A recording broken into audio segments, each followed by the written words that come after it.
Bismillahir Rahmanir Rahim. Viewers, this is the 14th episode of the 18th topic. We have discussed the isnad of the 7 canonical readings which Abu Bakr ibn Mujahid chose in his own times and which became very famous, and they were regarded to be canonical amongst Muslims ever since that time. We had discussed the isnad of all these 7 famous canonical readers whom he had chosen, and we had seen that none of them can be regarded as mutawatir in their upper isnad.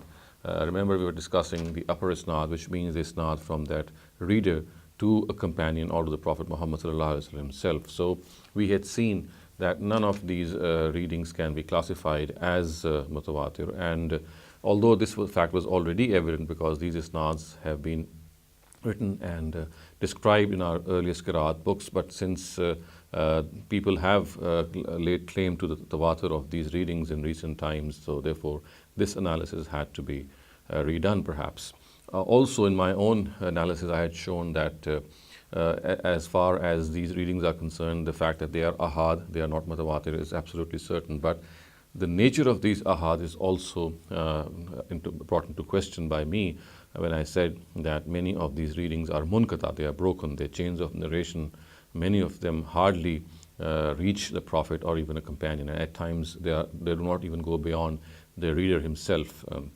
And that is where I'd like to also recap here and present a summary. But before I do so, let me also posit the fact that why is it that readings should be regarded as ahad or mutawatir.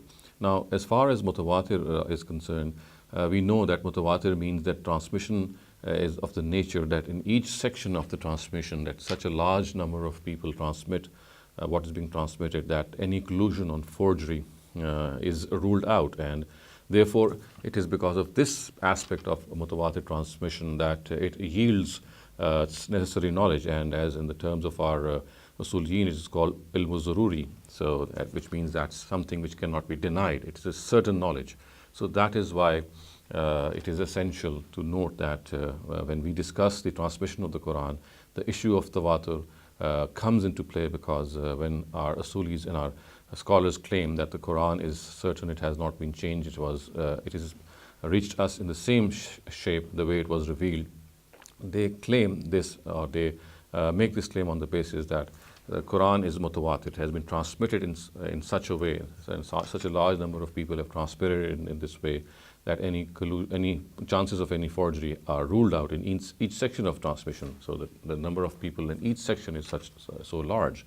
But if this is not the case, and if on the other hand we find these readings to be ahad, the way they have been shown here, then of course they cannot yield ilm-zaruri, they cannot yield certain knowledge. They can, as our scholars would say, yahtamilu sidq wal kizb, they can be correct and they can be incorrect, and they cannot be regarded to be certain. And it is also evident that all our scholars, they think and they maintain this fact that the Quran is something which is transmitted by tawatur, and therefore this is something of an issue which we shall come up again in the very last topic when we take up the reconstruction of the history of the Quran. But as for now, I wanted to just briefly allude to the fact that the reason that the ahad or the tawatur nature of a reading comes into discussion is because if these are mutawatir, then it would mean that all of them are actually, all of them constitute the Quran, and if they are not, then none of them can constitute the Quran, because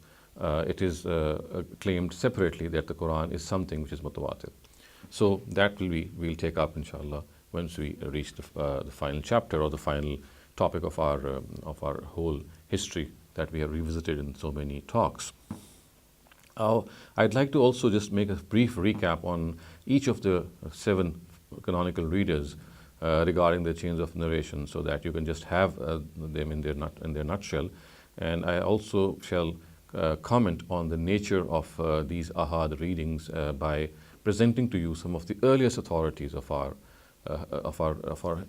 Muslim literature and Muslim qiraat experts who have commented upon the nature of these readings, that they are ahad. So, but before I present those comments, just let me give you a brief recap of those 7 readings that we have already done in a very brief manner. So, as far as Nafi's reading is concerned, you can see the chart which is being displayed before you. This chart actually shows the teachers of Imam Nafi and the teachers of his teachers, as has been claimed by our earliest books. And when I say earliest books, I include Abu Bakr ibn Mujahid's Kitab al-Sarba, Dani's Jami al-Bi'an, and similarly some of the other books. But these are the primary two earliest sources which depict the isnad of these readings. And again, a point of caution here is that when I say these isnad are mentioned, then I am talking about the teachers which are mentioned here are all isnad based. So there are other claims regarding the teachers of our famous readers, but most of them, or many of them, are just they are just descriptions of names without any isnad. So the chart that you're being shown here is the isnad based content reading of Nafi, the way it is supposed to reach a companion. But if my critique is taken into account, then you can see from the chart now that is being displayed before you that only a single strand can be established vis-a-vis the teachers of Nafi, and that too does not go right up to a companion. You can see that the only teacher of Nafi who is established is Yazid ibn al-Qarqa, and from him the only teacher established is Abdullah ibn Ayash ibn Abi Rabi'a, and that is all. And from here we cannot ascertain whether he actually is a student of Ubay ibn Ka'b or not. And this of course would mean that Nafi's reading is munqata. So that is the first conclusion, or the first reader that we had discussed and drawn this conclusion. The second the second reader is Abdullah ibn Kasir, and you can see that his reading is now being displayed before you in the form of a schematic illustration. So you can see the three alleged teachers of Abdullah ibn Kasir actually are Abdullah ibn Saib, and then we have Mujahid, and then we have Dirbas Mawla ibn Abbas. So this is the chart which is made on the basis of the information which has been provided to us by our earliest authorities. And as I said, this is all isnad based. But if my critique on this chart is entertained, then I can have shown earlier on that only a single strand can be established all the way to a companion, and he is Ubay ibn Ka'b. And you can see that this strand, the single strand, is being displayed before you. So Abdullah ibn Kasir to Mujahid to Abdullah ibn Abbas to Ubay ibn Ka'b. So that is a single strand that can be established. So this is as far as Abdullah ibn Kasir's reading is concerned. Now, as far as Asim ibn Abi Najud's reading is concerned, you can see the chart is being displayed before you, which is claimed by our earliest books. And from in that chart, you can see that there are three teachers of Asim ibn Abi Najud, and the first of them is Abu Abdurrahman as-Sulami. Then we have Zir ibn Hubaysh, and in the third place we have Abu Amr al-Shaybani. But this is as far as the claim is concerned regarding his teachers. And of course, the chart also shows that Abu Abdurrahman read out to Ali ibn Abi Talib, and Zir ibn Hubaysh was a student of Abdullah ibn Masud in this regard. But if my critique is entertained and accepted vis-a-vis this reading, then none of Asim's teachers are established. So at the very start, Asim's reading would turn out to be a munqata one. So therefore, this is the third qari, or the third reciter that you have seen in this regard. Now, in this regard, the fourth person whom we discussed was Hamza ibn Habib az-Zayyat, and you can see that the chart that now being displayed before you actually presents his chain of narration the way it has been reported in our earliest books. But again, if my critique is accepted, and you can see the chart tells us that as far as Hamza's teachers are concerned, we have the claim of Humran ibn Ayyum, Al-Amash ibn Abi Layla, Mansur ibn Mu'tamir, Jafar ibn Muhammad, Abu Ishaq al-Sabi, Mughira ibn Miqsam, and Lays ibn Abi Sulaym. So these are the teachers who are claimed to be the teachers of Hamza ibn Habib az-Zayyat. And if my critique on this is accepted, then none of these teachers is established. None of them is established. And again, we would see that Hamza's reading would turn out to be munqata as well. Now, in the fifth place, we have Ali ibn Hamza al-Kisai. He is the fifth person in this regard. Also, let me just briefly recap that Nafi ibn Abi Nu'aym, the first one that we discussed, he actually belonged to Medina. Then we had Abdullah bin Kasir, he belonged to Mecca. And then in the third place, in the third place we have Asim ibn Najud, and he actually belonged to Kufa. And then Hamza ibn Habib Zayyat also belongs to Kufa. And now the fifth person that we're discussing is Ali ibn Hamza al-Kisai, and he also belongs to Kufa. And now you can see the chart being displayed before you, which is presented, which is actually a representation of what is already presented in our books, early Qur'an books. And if my critique is accepted, then again the problem here is that not a single teacher of Ali ibn Hamza al-Kisai is established, and his reading is also munqata at its very start. The sixth person, viewers, in this regard is Abu Amr ibn al-Ula, and he belongs to Basra. He's a Basran Qari, and as far as he is concerned, you can see that his chain of narration is being displayed before you, and the teachers are evident from this chain of narration, and they are Yazid ibn Qa'qa, Shayba ibn Nisa, Abdullah ibn Kathir, Muhammad ibn Abdirrahman ibn Muhaysin, Mujahid, Sayyid ibn Jubair, Humayd ibn Qais, Yahya ibn Ya'mar, and then we have Nasr ibn Asim, Abu al-Aliya, and Al-Hasan. So these are the teachers of Abu Amr ibn Ula. But if my critique is accepted, then not a single teacher of Abu Amr ibn Ula is established except Sayyid ibn Jubair. But the problem is that Sayyid ibn Jubair himself, from whom did he acquire the Quran, that it cannot be reliably established. So the reading goes on from Abu Amr ibn Ula to Sayyid ibn Jubair, but it does not go beyond that. So this is the case of the sixth canonical reader. As far as the seventh person in this regard is concerned, viewers, he is Abdullah ibn Amir, and he belonged to Syria. So in this regard, as you can see, he has three teachers. One of them is Al-Mawrid ibn Abi Shihab. The second one is Abu Darda. Both of these charts are being displayed before you. And the third teacher, who is claimed to be the person who is a teacher of Abdullah ibn Amir, he is Usman ibn Affan, anhu. In my own research, I had shown that none of these teachers are established, and therefore Abdullah ibn Amir, his reading is munqata right from its inception. So you can see all in all that in all these seven canonical readers, the only person whose reading can go right up to a companion, he is Abdullah ibn Kasir of Mecca, and that too just a single strand. So you can see how badly reflected is this claim that these readings are mutawatir. They are not even ahad. They are most of them are munqata. If these chains of narration are critically viewed the way I have viewed them. So this is in a nutshell, viewer, a summary of what we have already discussed in the past 13 episodes of this topic. But I would also now like to present before you the opinions of some of the famous authorities regarding the status of these qira'at. And I am doing this just to strengthen the claim that how our past authorities have regarded them to be ahad. None of the famous authorities, none of the people of importance have ever regarded them to be mutawatir, and therefore this claim stands in line what we have seen regarding these chains of narration. But just to complete this discussion, I would like to present some of the earliest authorities in this regard. Now, let me first of all present before you the case of Abu Ja'far ibn Jarir al-Tabari. We know that he had compiled a voluminous book in this regard, but that book is not extant, it has been lost, and he had actually compiled 20 of these readings.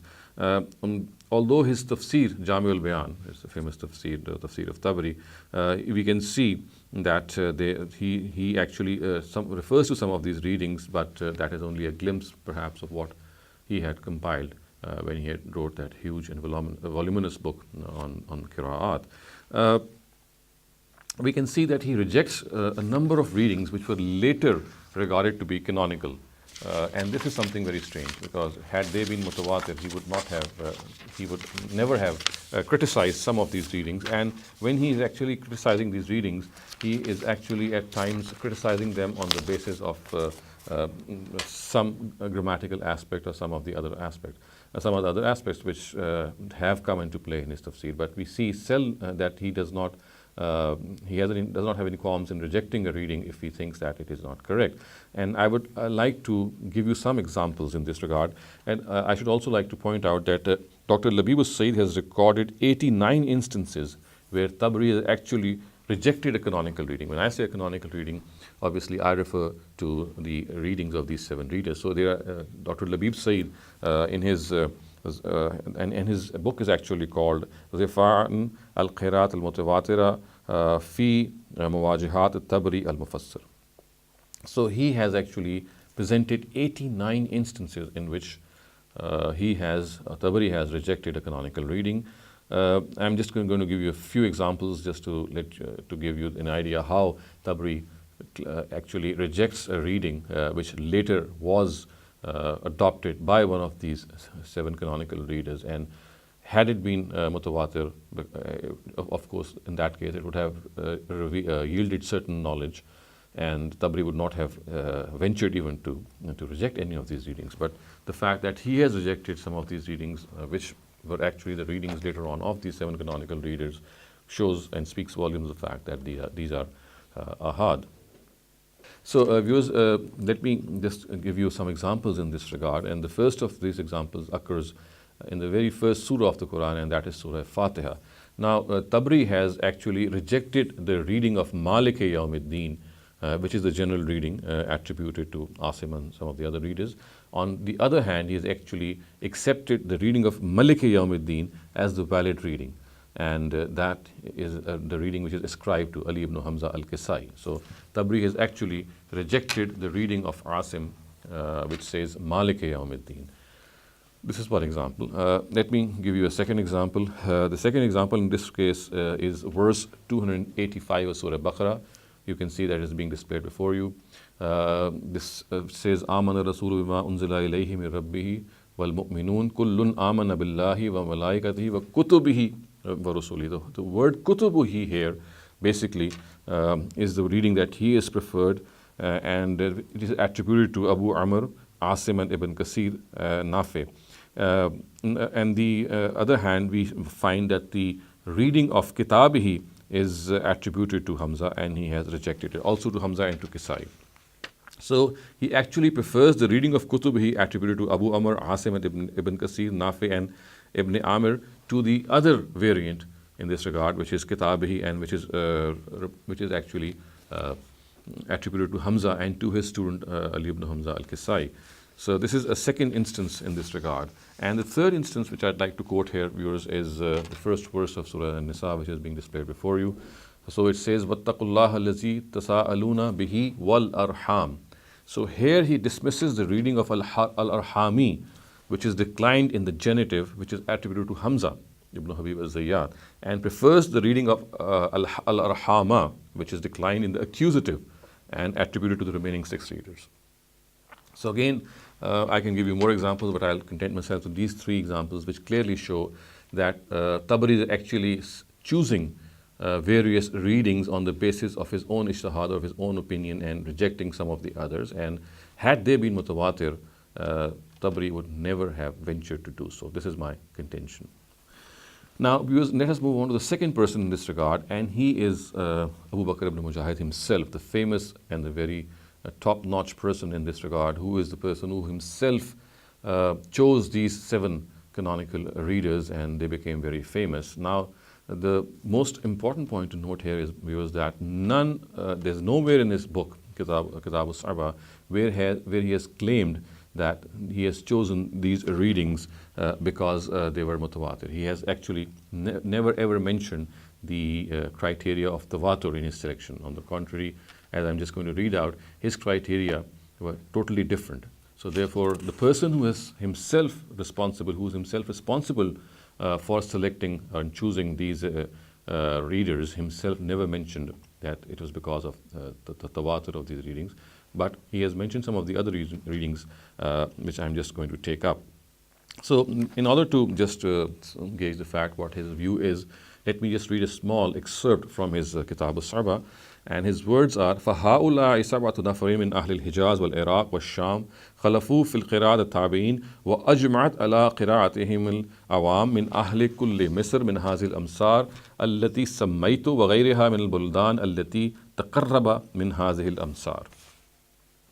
So, what he says is that, so these 7 from Hijaz, Iraq, and Syria inherited the reading of the Tabi'un, or of course the generation following the Sahaba. And there is a consensus of the masses of these territories.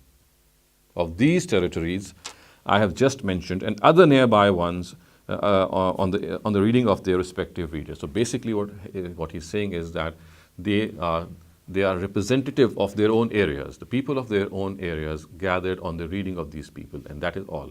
He is not saying that they possess tawatur right from a companion or right from the Prophet himself or into the next generation. What he's saying is that his selection is that these were the people who had become famous and on whom people of their own areas agreed in their own times. Now, in this regard, viewers, if we also refer to the chapter on Surah Fatiha, which he has actually, when he was discussing the variants in Surah Fatiha, he has actually furnished syntactical justifications of various readings of this surah. He actually discussed the syntactical, the grammatical justifications of various readings, which clearly tells us that if these are these grammatical justifications, then obviously his preference is on the basis of these justifications, or these are the justifications which are basically grammatical in their essence. They're syntactical. They're related to Nahav, the ilmun Nahav, on the basis of which readings are presented, and which clearly tells us that these justifications would not be needed if they were mutawatir readings. Had they been mutawatir, no justification of a reading would have been needed. And I would also like to present the fact that at the end of this chapter, he has interestingly said that if he continues to provide the justifications or the ilal of all these readings, the book would become very voluminous, and therefore he has, at the end he said that I'm not going to do that. It was just in Surah Fatiha that he had actually done so, and he has just continued to cite the differences of readings without any presenting any syntactical differences in the later surahs. He's just cited the reading without giving any justifications. And it may also be noted that his own very famous student, who himself became an authority, Abu Ali al-Farsi, has actually pointed out the ilal of these variant readings, which he found in his own mentor's book. And his famous book, Al-Hujja li-Qira' as-Sab'a, is actually these ilal, or these justifications, which he has presented of his mentor's book, Kitab al-Saba. So this clearly tells us, viewers, that it is the fact that Abu Bakr ibn Mujahid himself, the purpose of his selection was that these readers were ones on whose reading the people of their own areas, like Syria, Iraq, Kufa, Basra, they had gathered upon. And it is not that the fact that it was something which relates to the tawatur from the Prophet downwards. So I would say that this is something of a very, very important nature that we must note, because he is a person who was responsible for selecting and choosing these readers. And if he has not mentioned that tawatur was any basis of his selection, then clearly we can see that his own import was that the areas in which these people or these qaris had become very famous. And we also know that Kufa was a place in which he could not actually decide, or he could not actually present a single name. For the rest of the territories, he has presented a single name for each territory. For Medina, he's presented Nafi. For Mecca, he's presented Abdullah bin Kasir. For Syria, he is presented Abdullah ibn Amir. For Basra, he's presented Abu Amr ibn al-Ula. But for Kufa, he has presented 3 people: Asim ibn Najud, Hamza ibn Habib al-Zayyat, and Ali ibn Hamza al-Kisai. 3 of them, because in his opinion, one cannot say that there is a single person on whom the whole territory was gathered upon. So he had to name these 3 people. So I think this discussion speaks volumes of the fact that he himself never thought that he is choosing these readers because their readings are mutawatir. Viewers, next I come to another famous authority in this regard, and he is Makki ibn Abi Talib, and his Kitabul Ibana is also an excellent one of the earliest books on this topic, and I would like to present now what he has written, and we can clearly gauge what he has said from his excerpts. It also tells us how he has actually presented the criteria of acceptable and non-acceptable reading. So in his own right, he has actually put forth the criteria on the basis of which a reading shall be regarded as acceptable or not acceptable. And as you can see, as I shall just read out before you, he does not mention the criteria of tawatur here. He does not mention it. So let me just read out what he has written. He says, أن جميع ما روي في القرآن على ثلاثة أقسام. قسم يقرأ به اليوم وذلك ما اجتمع فيه ثلاث خلال وهن أن ينقل عن الثقات عن النبي صلى الله عليه وسلم ويكون وجهه في العربية التي نزل بها القرآن صائغا ويكون موافقا لخط المصحف. فإذا اجتمعت فيه هذه الخلال الثلاث قرئ به لأنه أخذ عن إجماع من جهة موافقته لخط المصحف وكفر من جاهده. So he has presented a detailed account of his own criteria regarding the acceptance of readings. So he says that all the transparent Quranic readings are of three types. To the first category belong readings which are read today, and they are characterized by three features. The first of them is that they are transmitted through reliable narrators right up to the Prophet Muhammad. They have been revealed in the widely attested Arabic on which the Qur'an was revealed. So his words are أن ينقل عن الثقات. The first one is that it has been reported reliably through reliable narrators from the Prophet. And then he says وَيَكُونُ وَجْهُهُ فِي الْعَرَبِيَّةِ الَّتِي نَزَلَ بِهَا الْقُرْآنِ. That it has been revealed, they have been revealed in the widely attested Arabic, which is the known Arabic of the Qur'an. And then in the third place he says وَيَكُونُ مُوَافَقًا لِخَطِّ الْمُصْحَفِ, that it is in accordance with the script of the Mus'haf. So these are the three criteria that he's put forward, which clearly tell us that none of them actually present us any detail whether they are mutawatir. Of course, they tell us clearly that they are not mutawatir. And any of these conditions do not say that mutawatir is a condition for the acceptance. Now, he further says, if all these features are found in a reading, it shall be read because it has been obtained from consensus vis-a-vis harmony with the script of the Mus'haf. So here consensus actually refers to the consensus on the script of the Mus'haf.